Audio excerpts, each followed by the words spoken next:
Friday, it's a Friday feeling. It's a little bit feel good. It's a little bit chaotic here, isn't it? It is a bit nuts, You've isn't just it? accused me of, what do you say, being very chaotic this morning, or Yes, very disruptive, Okay. which makes me sound like an old mum, like you're a very disruptive boy. I did get into my inner mischievous child as a result. And we've broken a crystal. Oh, we're having trouble streaming. Okay. Wow, okay.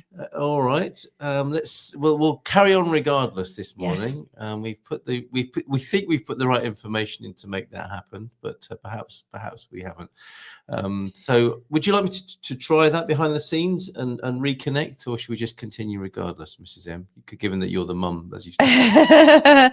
Well, I would like you to do it whilst we're chatting, if that's possible. Okay, all right. And can we remove this flower? I can't see the screen. Yes, I brought you. The part of my disruption this morning was to bring you this beautiful. Is it a peace lily or is it just it's a lily. That's from our garden. Aren't we lucky to have that thing of beauty there? All right, I'll get rid of that now. Well, they're great. I mean, they grow wild here, which is really fantastic. It's really great to have these things of beauty that really don't cost much. That just spring up out of nowhere every single year, come what may. It just keeps growing and growing and growing and growing. But the disruption I was referring to, it's ironic as well, isn't it, that a peace lily would cause so much chaos? Yes, because in Carl's haste to rearrange the backdrop, one of my beautiful smoky quartz big crystal constellations fell on the floor, and now I've got two bits. So I've got this tiny bit and a bigger bit, but it's all good. It's all good. And I think we moved on already. Are we? Yeah, totally. I think this is actually a blessing in disguise. Well, yeah, because actually what we were going to talk about today was about that feeling of isolation, that feeling of being broken off, being unsupported, and also about those nice little bits of beauty that crop up in your life on a daily basis or weekly basis, or however it happens for you, moment by moment, maybe. Because one of the things we've realized recently is, given that we're both kind of empathic people, I'm pretty sure if you're watching this that you're an empath too. What we've realized is there's so many people reaching out at the moment, and I just wondered, how you're coping if people have been reaching out for you, but also how you're doing as well.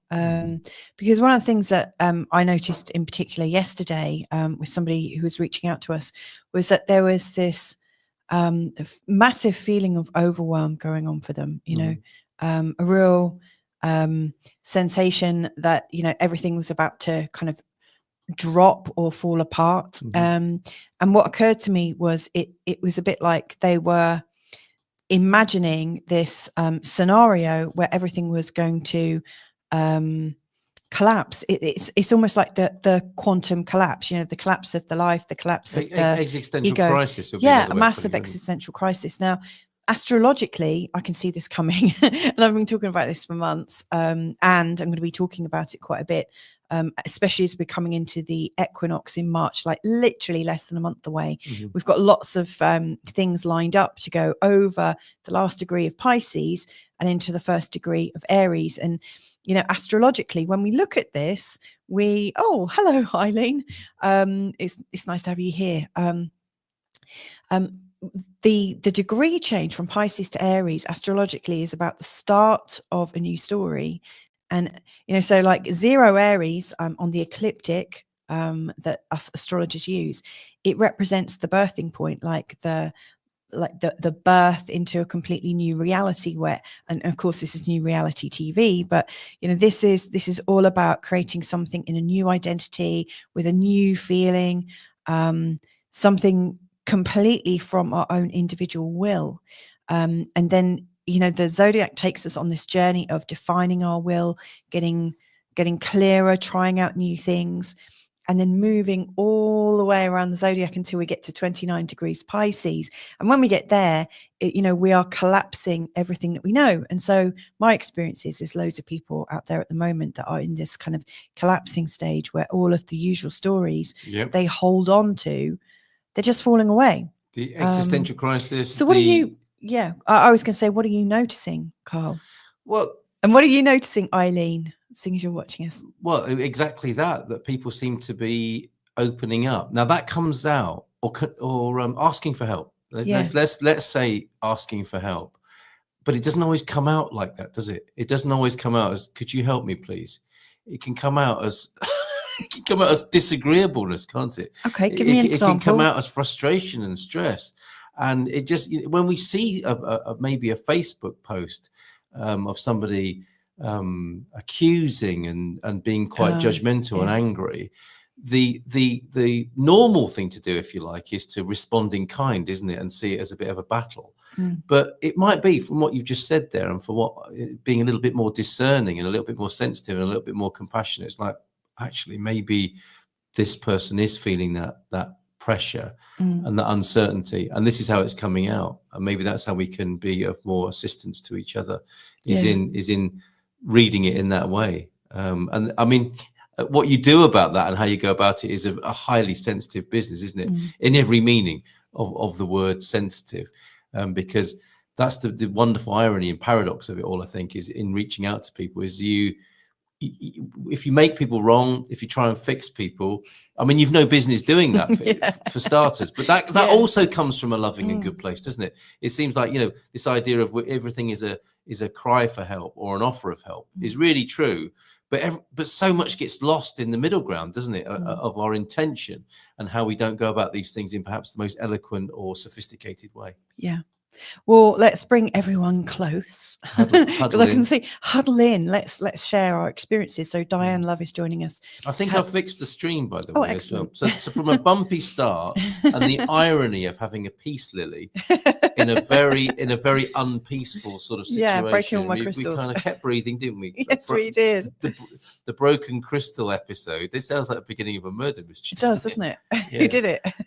Was it the peace lily in the office? Right, we've got Diane joining us from Exmouth. Yeah, lovely Devon in UK. Yeah, we know Devon very well. Yeah, we know Diane. Good to see you. Do we? I do. Oh, hello, Diane. And Eileen is coming back. She's saying, yes, people are so stressed. And do we think more than usual? Yes. Do we feel? Do we sense tumultuousness? So, what do the people who might call themselves healers, light workers, agents of the transformation? How might they respond in these times? Okay. Well, I was speaking to. I was in a meeting with 5 yesterday, and one of the things we're all feeling into is the fact that A, we're all feeling a lot more sensitive than usual. B, that the people coming to us are coming to us with a lot more overwhelm and a feeling of confusion, almost like they're in a sort of cotton wool state. They know there's lots of things happening, and what we were all experiencing yesterday was there's a lot of balls up in the air. We don't know how they're going to land, in what order, what's the structure. To me, it feels like all the structures are kind of falling away. Yeah, well, that would appear to be the case, one way or another, wouldn't it? And that does seem to be a symptom of some sort of underlying cause or movement for humanity. And then that's also interesting to me, is whether we do engage. I was in a very long conversation with somebody by WhatsApp this morning who put something to me that I was really struggling to see how I might be able to help them with this very, very difficult, seemingly intransigent, highly emotional issue. Right. And I thought I have to be really careful about how I approach this. And what was helpful to me was to remember, and like I'm suggesting now, is to be able to discern between symptom and cause. Okay. There's a lot of symptomatic unrest, I would say. Mm-hmm. And if we consider what might be causing that, cause, it seems a lot more factual. And, that's just how it is. That's the fact of it. We are going through a huge transformational shift.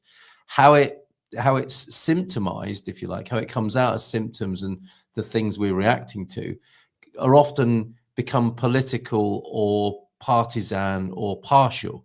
So that's where people can go sort of head to head like that. And it can be an ideological clash on the symptomatic level. But if we were to all take a view, perhaps, or consider the view, because that sounds a little bit ideological, a little bit dictatorial, doesn't it? It's like, we should all consider one view, but one invitation might be to see that all of these symptoms, all of the stormy waters, if you like. And funny enough, I went out, I took the dogs to see I went for a walk with the dogs, and I saw the most beautiful, great surf waves with spray, and the water was very white and active.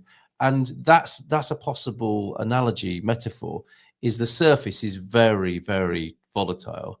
Yet we know in the deep water, everything's quite still and calm, isn't it? From where these turbulent waters come, where the wind comes from, and where the sea arises from, there is depth, and there's calmness and quietness and seismic things that happen, either from the sun and the heavens or from the seabed. But we certainly seem to be involved in something of those seismic. And we had an earthquake here, didn't we, last week? These metaphors are so strong and useful to us at the moment, I think. Yeah. Wow. We are I love those analogies. I can see we've got some comments coming in, so I'll share those in a sec. But when you were talking about the waves, and the kind of foam which is all over, and it kind of sometimes rains down on you. I've seen it, and it comes down like snow sometimes, doesn't it? But then when you're out in the ocean, we live right by the Atlantic Ocean, it could be very, very still, like a mile in or something, and a mile deep or whatever. What that reminds me of is the tree. Like the tree has these really, really strong roots, and it's strong in its trunk, but it's like its peripherals are all jangling and kind of moving with whatever's going on, and they kind of, I guess, I'm thinking wax on, wax off, like go with the flow, young Jedi or whatever it is, mixing up all loads of films now. You make a very good metaphor. No, seriously, this is really this is really useful. Like if you can, like if we're able to stay kind of calm in, like be in the eye of the storm, like literally find our peace and find our calm, but also feel quite rooted. Yes, get in your trunk. Yeah. And then you're moving with the flow, like all these, like if you're rigid and hard, like if all of your branches are rigid, they're just going to get cut off, aren't they? Anywhere, this is what I see, this is what I experience for me personally, is anywhere where I'm holding on to things and I'm rigid, I get a nasty old shock at some point. Yes. Anywhere where I'm sort of not quite flexible enough to want to change, or can't quite imagine a different version of me, something comes up to kind of slap me in the face and say, wake up. Like one of those branches. Yeah, when you're walking through the forest. But then those trees that are quite still, but they're moving, they're swaying at the top, they're just moving with it, they're just seeing what's going on, they're not necessarily reacting deep in their core. Well, for me, I'm always asking, and I'm going to be going into some stillness exercise in just a moment. Can we do it more towards the end, if that's okay? Yesterday she's hurrying me up. Now she's trying to consign me to the end of the show. What is it with you and my I'll tell you why. Because I'd like to get many. No, this is the coach in me coming out. So I'd like to hear from. It's the bossy mum that you were talking about earlier on. I think. Okay, let's see. It's the coach, the bossy mum. Maybe they're the same thing. But I think it would be really great to kind of tease out all the different ideas, get the themes of this show, and see what is coming in from the lovely people that are writing to us. We've got Sarah joining us as well, and then include some of that in. Yes, your relaxation at the end, and then it makes sense. Mum. I'm entirely happy about that. Okay, Eileen from Florida. I've got to go back to trees as well, though. Yeah, okay, that's good. Yeah. As a person who's always been seen as the peacemaker, I'm exhausted. Yeah, really feeling you there. Really feeling you there. Well, this is important then to be talking about today, isn't it? Yeah, like how we can be peaceful. Yeah. Hello, beautifuls, and to you too, Sarah. Yes, igualmente, right back at you there, Sarah. Siri's joining us from Norway. The big hi. Fantastic. And then we've got a big message from Diane. I came to visit you with Diane. Oh, yes, hello. Now I have a problem even leaving my hometown due to anxiety. But just this morning, I reached out to someone working as an enabler to help me regain my confidence. It takes courage to be brave and vulnerable, but it does reap rewards. Well done, Diane. Thank you for sharing that. And that is one of those things that I wanted to kind of tease out. Exactly what we're talking about, isn't exactly. It? Yeah. So let's just go. Hang on. I reached out to someone. It's like a branch reaching out to regain my confidence. It takes courage. And that's what I noticed yesterday. You were having. Good on you. So someone reached out to you this morning. Someone reached out to you last night. Yeah, it's coming in thick and fast at the moment. And also, there's the other side of that is in talking with the person I was talking to yesterday, I had to find my own courage, Really, to speak to them in a way that I thought was what I felt I needed to say, but without it being taken the wrong way. And so I'm going to take that as a compliment, that was indiscernible. yeah, That I was actually thinking to myself, I've got something I want to say to this person, from love and support and kindness. But I'm also aware that I've got a sort of arrogance and a certain way of being that might just be a bit dictatorial and a bit too in their face, possibly. You've lived with me long enough to know that part of me. But also it's difficult, isn't it, sometimes when you want to help people, like you wait to be invited, but this was the but thing. then when you come across and you're so sure of what the answer I've got is. to say, I said to myself, I'm going to say this. I'm going to say this in what might go down badly, but and it was in the way that you're talking about there, Diane. Courage helps, doesn't it? Courage fuels you to maybe say something you might have withdrawn from or avoided, and it brought the most beautiful results, didn't it? You were there in this conversation where I really felt like I needed to say, it's interesting, isn't it? Like, needed to. I just wanted to. I felt moved to say and take a particular line of communication with this person, and it took an extra step. Really, I needed to. What was that extra step for you?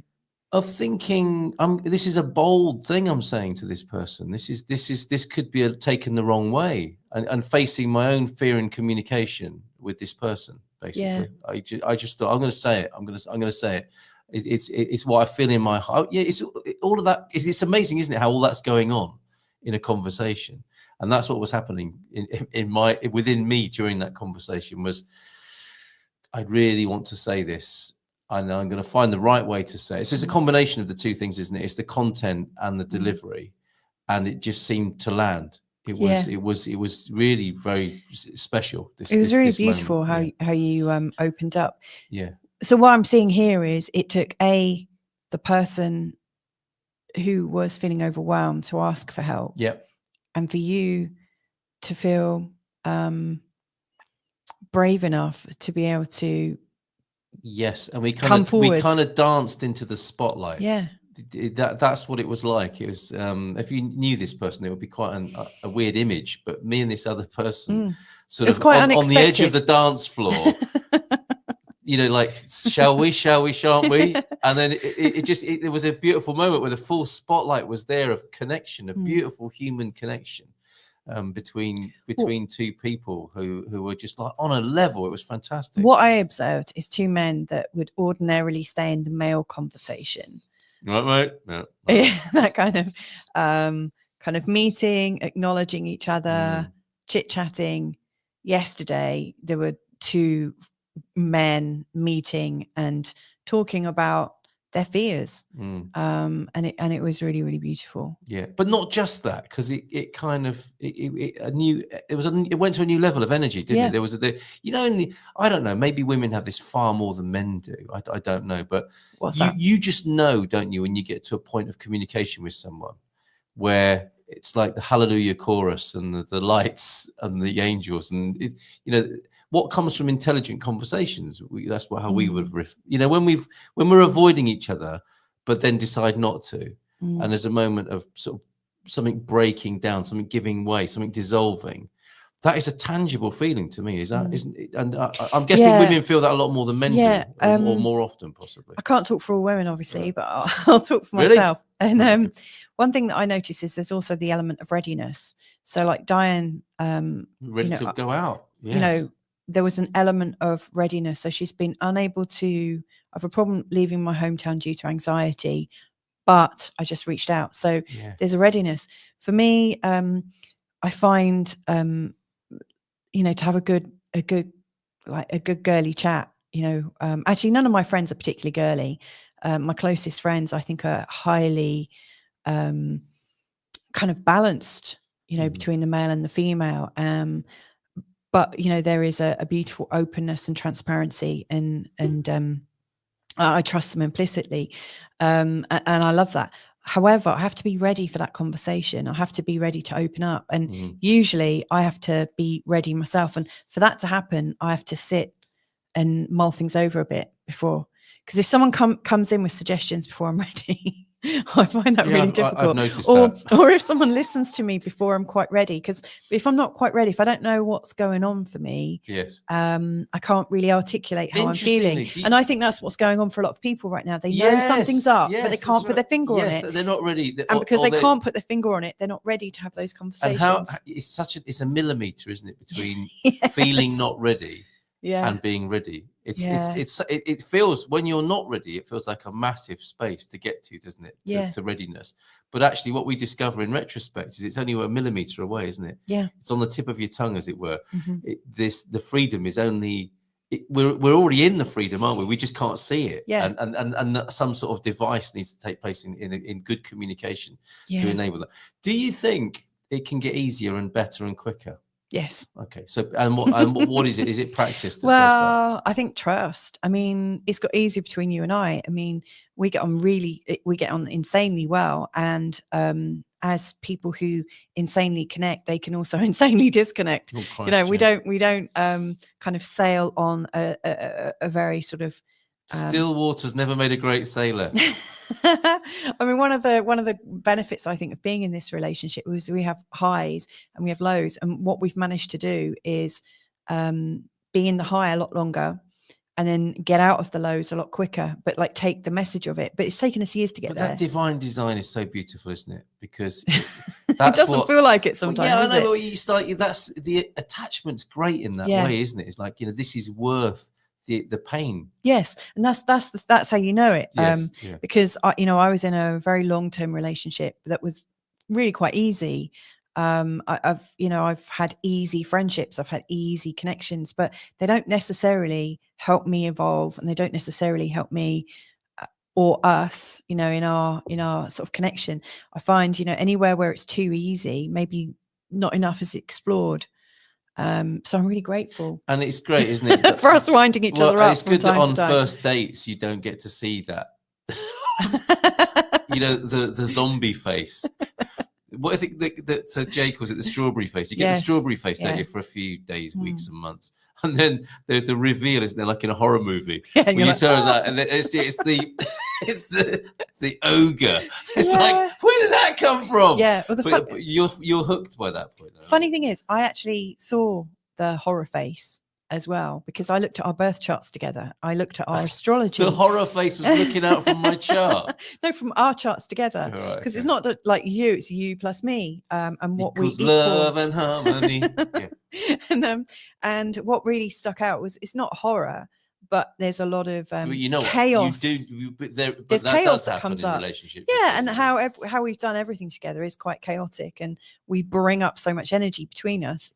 I don't know which horror movie it is. Is it? I think it's Devil's Advocate, where the faces are suddenly revealed as their true character beneath the surface. It's like, didn't see that when we first met. Yeah, right. Yeah. Okay. But I mean, it's all good. Let's see what's coming up, because there's loads of different themes coming up. So we've got readiness, courage to connect. But like opening ourselves up to vulnerability, trust. We're talking essentially about expansion now, aren't we? And going into what we truly are, I think. Yeah. So, okay, here's what's coming in. Sarah saying, coach, bossy mum, organizational wizard, etc. Guilty as charged. The dictatorial dad now. Dictatorial. Could that just be really short of how you feel? Well, yes, because when you're not feeling it and you're thinking this might be too much, that's when you would judge yourself as a potential dictator. But once it's come out a few times and it's landed well, it's like, well, that's just good advice, isn't it? Or good support. Do you know what? I actually like being in the company of people who are very sure of themselves. But I have to be in the right mood for it. And going back, it's quite reassuring, going isn't it? back to content and delivery, just being sure. I mean, we know what it's like to be in the company of people who are just sure of themselves, but they've got nothing useful to say. Yes, that wears a bit thin after a while. Yeah, I tend to avoid them. Eileen is saying tone is everything. Agree. Thanks, Eileen. Thanks for being here today. Yeah. Absolutely. Sarah's saying, Carl, what you describe is the payoff of I'll authenticity. take that, Sarah. Yes. Yeah. And I was happy to go there, and that's why I asked you. You know, can you imagine life like that on a more regular basis? Yeah. I think that's one of the possibilities of our time, isn't it? This the turbulence, and where people are feeling uncertain calls forth the opportunity to practice authenticity and vulnerability in the person who is off their perch for a little while, and authenticity and vulnerability and strength from the person helping. Yeah. And we can take it in turns, can't we? Absolutely. I think that's the real work at the moment. And Eileen saying, absolutely, trust is important in any deep conversations.